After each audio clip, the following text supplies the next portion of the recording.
सुनो एगो बात। हाँ सुनावा। हम तो नहीं हरे रहत रही एसी में, हाँ एसी में, एने देह जरी जाता हमर खेती में।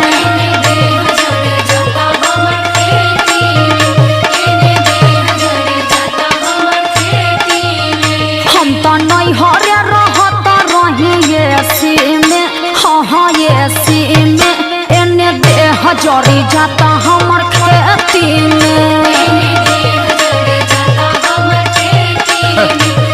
अब पढ़ले लिखले का बाड़ू ना, अब तुम्हें का समझाई हम।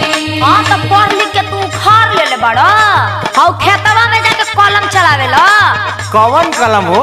खेतवा में कौन कलम चली? हाँ हाय फरसा बा। अर्थवा फरसवा छोड़, आई फायदे के बाद सुन। मजा मिली नहीं